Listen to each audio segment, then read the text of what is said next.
This is On the Mark. Pleased to be joined by Kenny the Jet Smith. You loved him on the court. You loved him. You love him, actually, every night, the NBA on TNT. And Kenny's doing work with J.C. Penney. He's working with the YMCA in New York today, and also working with a couple of lottery picks to be in Malik Monk and De'Aaron Fox. Who's going to go first, Kenny? Who do you think is ahead of who here? Oh, that's funny. I think the great thing is, first, doing this event with these kids, with J.C. Penney here at the YMCA, mentoring some kids about college life and life after college or life after sports has been great. Meeting both of them, honestly. I really look at the draft now as need, and whoever needs a two-guard is going to take Monk. Whoever needs a point is going to take Fox. I think that's the way I think the whole draft is going to go from top to bottom. It's more of a need than anything else, because I don't think any of the guys have really separated themselves that much to say that there's not Shaq, where there's like, okay, he's that guy. Yeah, no, that makes sense. And so, okay, that leads me into, you're the Boston Celtics. You're in the Eastern Conference Finals. You have a ton of value in that #1 pick. Are you keeping the pick if you're Kenny Smith, or are you going to trade it for, say, Paul George or Jimmy Butler and maybe a little bit more since you have that #1 pick? Well, if you said those guys, if they're available, without question, I'm going to entertain that for sure, because, isn't the goal that your #1 pick plays like those two guys? So why would you just have those two guys? So for me, it really would depend on if those two guys are really available, because everyone says people are available until there's an offer actually made. I think Jimmy Butler is available. I think Chicago would do that, but we'll see. I need your help here, Kenny. I grew up in Chicago. I watched Mike since he entered the league in '84. I remember you, of course, as well. Sacramento Kings with the Smith on the bottom of the jersey, all that, and that was a quality time in the league. And I'm kind of fighting people off right now about LeBron versus Mike, and I would make the argument, one way is like, look, Mike was the better scorer, Mike was the better defender. Mike, you could almost make the argument, once he stepped into the league, he pretty much was the best player in the league. Maybe not his rookie year, but he was right there. I mean, it's like the water faucet turned on, it didn't turn off until he retired. Where are you on the LeBron-Michael argument? Well, I probably bias, obviously, being a North Carolina graduate. Being someone who played with him. But overall, 6 championships. Not 3, not 2, not 4, 6. So until you're in that conversation of 6, yeah, you're on your way possibly, but until you're on that conversation of 6, and take a year off and play baseball, then you could talk to me about who's better. Because where I'm come from is, they don't ask you how many points you score or how many All-Star games you win or MVPs. They say, did you win? MJ certainly did that. All right, let's look at what's going on in the playoffs right now. Who do you, assuming that, I don't know, maybe they're both going in 12-0, who do you like in the finals, Golden State and Cleveland? Well, I think, if that's the case, we're really a little bit ahead of the game, but it looks like that has been Cleveland's only won 1 game to this point. But, if there's a rematch of last year's finals, I think the addition of Kevin Durant is what separates Game 7 and gets them over the hump. That would just be my opinion. You got the same team basically doing the same things pretty much, but now you have arguably one of the top 3 players in basketball added to a team that won 73 games. So I would always favor that. Who gets the credit on the NBA on TNT for Gone Fishing? The best segment, I would say, in all of NBA playoff basketball. It's so good. Well, I came up with that. Did you really? When it was just Ernie and I. It was just Ernie and I before even Charles got there. We used to do it, Gone Fishing. But it came about when we were playing the Phoenix Suns when I was a Houston Rocket. Okay. And so the Phoenix Suns mascot is the gorilla. And he came out one time, and he came out with a fishing pole, and they were playing the Andy Griffith song. And he drops like a page and it had each team that they had eliminated on the poll. And then the next thing it said the Rockets. And I said in the huddle, we're not going fishing. That's how it started. And so every year after that, we used to be like, we're not going fishing. So that's how it started. When I saw the Phoenix Gorilla say, had to have that poll out. That's awesome. Did you win that series? I forget. Oh, yeah, we won. Yes, we did. We came back and won that series. That was our first championship. Yeah, you lost the first 2 and then won 4 in a row, right? Is that, am I right? Exactly. Yeah. Okay. Who's your MVP, Kenny? Say that again? Who's your MVP? You going with Russ? You going with James? Oh, no, I'm going Russell Westbrook. I'm going Russell Westbrook. James had an MVP season, but he had a historic season. Russell Westbrook had an historic season. It was unbelievable. Never been done, and there's a reason why it hasn't been done in that long. So I would go with Russell Westbrook. Couple more with Kenny the Jet before we let him get on his way here. For the young guys that you're working with, what do they want to know from you? What do you want to tell them about what they're going to embark on? Huge money, expectations, and trying to, I don't know, keep their life somewhat normal. Well, the first thing I just really want to emphasize is just get your foundation strong initially.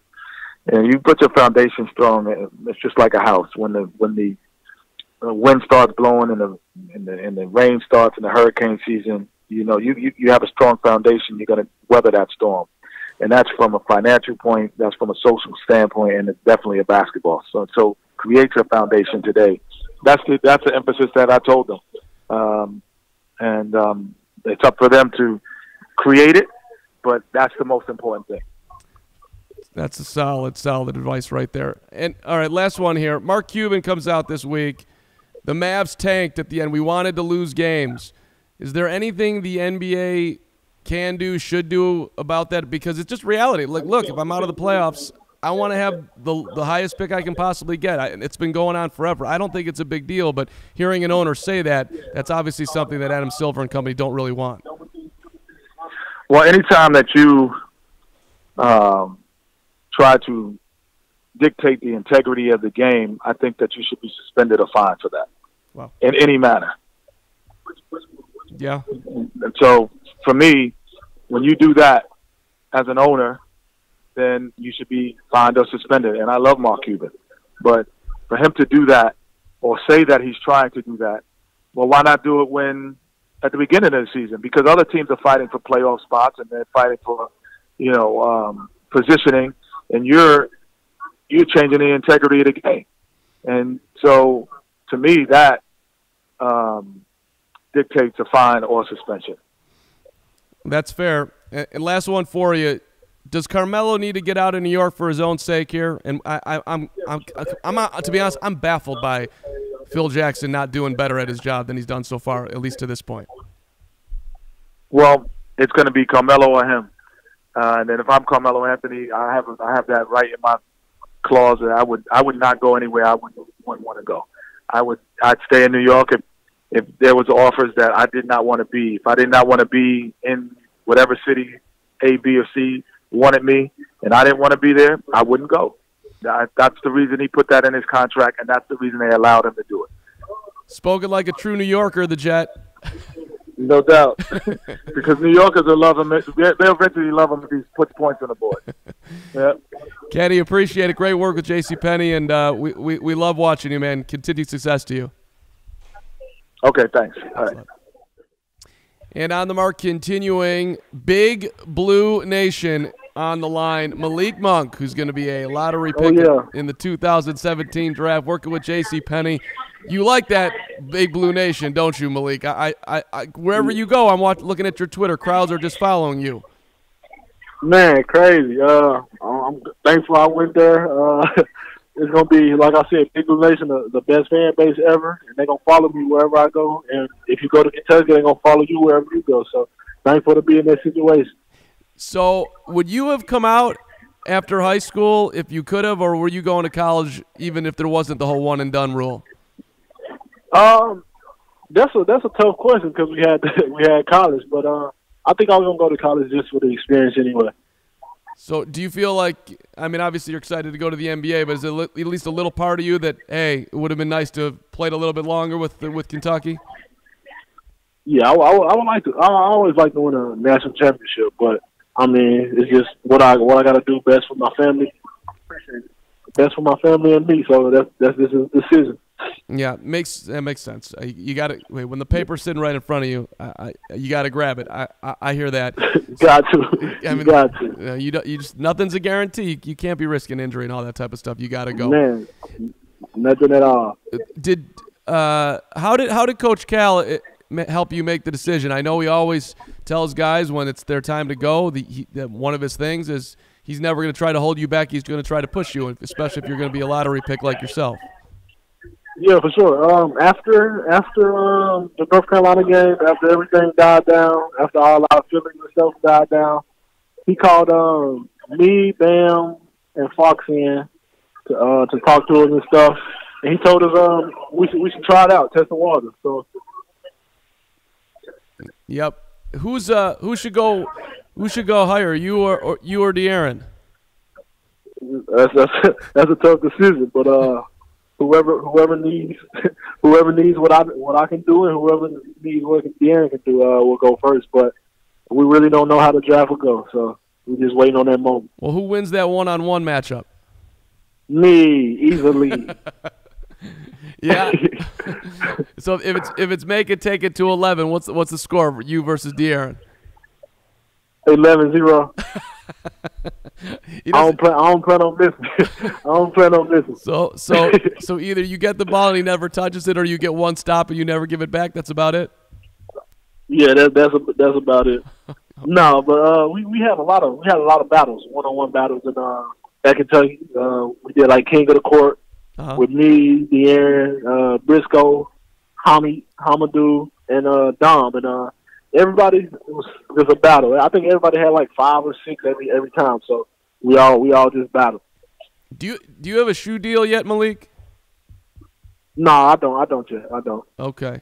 You haven't gone out and bought the Big Baller brand Z20s, have you? Or the $495 shoe? No, I ain't bought them yet. I ain't bought them. Once you get that NBA paper, could you see yourself getting a pair or no? If I get the NBA paper, if I sign a shoe contract, I don't think my shoe deal will allow me to do that. Right. But I seen the shoe. They look pretty nice though. Okay. And that's no disrespect to the Ball family, but it's a lot of money. Yeah, for sure, not at all. A lot of money for a pair of shoes. That's all I'm saying. That's a big number. For sure. But that's what they see. So I ain't mad at them. Okay. So you got your brother played with the Bears in the NFL. You had you got a cousin who also played hoops for Arkansas, and you got an uncle who was a running back. So it's a big-time athletic family here, Malik. Do you kind of hold yourself as, look, I'm going to be the best of them all? I'm the best. I was the best when I was young. I knew that. Oh, yeah, I got to be the best, though. I have to be. Okay. Like, at what age did you figure that out? Were you like, at 10 years old, you're like, you know what? I'm looking at all of you, and I'm going to be the best. Yeah, no, it was about my 10th grade year when I moved to Bentonville and just started developing way more. I knew I was gonna be something special there. I've seen you compared to Avery Bradley, who's a great defender for the Celtics and can shoot it, and he's about your height. Do you like that? Oh yeah. Do you like that comparison at all? Man, he plays defense. He does. That's a great comparison. That's a great comparison. But I don't really try to model my game after anybody. I try to play Malik. So. Yeah. What about your guy Russell? That's your favorite player, right? At least I read that. Is that still true? For sure. That's my favorite player. So you think he should be the MVP, huh? Him? Mm-hmm. Oh yeah, no question. Yeah. What if any part of your game has some rust in it, what would you say? Rust? I don't think I have any rust. It's just things getting in the weight room, stuff like that. But I don't think I have any rust in my game. Yeah. I mean, you guys are different. There's no doubt. So do you like getting in the weight room? You like adding on pounds like that? To me, that would be. I'd rather just hoop. Oh yeah. Say that again. I mean, for me, I would rather just hoop. I wouldn't want to be, lifting weights and stuff. I don't think I would like that if I was in your spot. But it sounds like you don't mind getting in there and putting on a couple pounds of muscle. Oh yeah. I like just playing ball, but I mean that's what that's what it takes to get there, and that's what it takes to be dominant in that league. So that's what I got to do, and I'm gonna do it. Why didn't you come to Chicago for the combine? My agent didn't think it was the best for me, and I thought working out and just being by myself and working out would be way better than going to the combine. Malik, if you could pick it, where would you go? You want to go to New York City or somewhere a little warmer? I mean, I can't really say that because don't nobody know the draft, so it really don't even matter to me though. Wherever you go, best of luck and thanks for taking time, Malik. Man, thank you. Appreciate you for having me. My pleasure. Little combo there. Kenny the Jet Smith and Malik Monk. I like Malik Monk. I like him a lot. And I don't know, tough to say, but if I'm picking and I want a two-guard, somebody who can get to the rim and can shoot it, I think he's got to go in the top 5. But right now he's slotted 6 to 8. Interesting stuff from Kenny the Jet Smith there too. Number 1, he would trade the number 1 overall pick if Jimmy Butler is available or if Paul George is available. Jimmy Butler is 100% available. The Celtics could make that deal. I don't think they will, but it's a huge question for Boston, right? You're in the Eastern Conference Finals. You're going eye to eye with LeBron. You know that you're a ways away. Jimmy Butler is a wing player who can guard LeBron, who's played against him in the playoffs, who's been close before. Never got over the hump. But the Celtics have a young, incredibly talented roster. But you also have contract situations coming up too. You're going to have to pay Isaiah Thomas a lot of money after next season. I don't think the Celtics will make a trade, but there is that option. I'm sure it's being discussed, but maybe Boston looks at it like, hey, we'll continue to get better. Eventually LeBron will go down, and then we'll be the team that dethrones him in a couple of years. That'd be the bet, right? But it is interesting. You got a lot of value now with that number 1 pick, and Danny Ainge has been aggressive in the past. Also interesting from Kenny, I loved the story about gone fishing. That's awesome. The Phoenix Gorilla. Forgot about that. I don't know if he's told that story before, but if you don't love gone fishing, then we're not going to get along because that is just a great moment in NBA TV time. So it was awesome to talk to Kenny today. Awesome to talk to Malik as well. I liked him a lot. Seems like a kid who's wants a lot, has a good head on his shoulders, and I think he's going to do well in the league. So thanks for checking out the podcast today on The Mark. We are uploading all the time, NBA players, NBA talk, and a whole lot more. And you can visit us at fansided.com. Just search Mark Carman. All my stuff will pop on up for you. Thanks for listening. This has been On The Mark.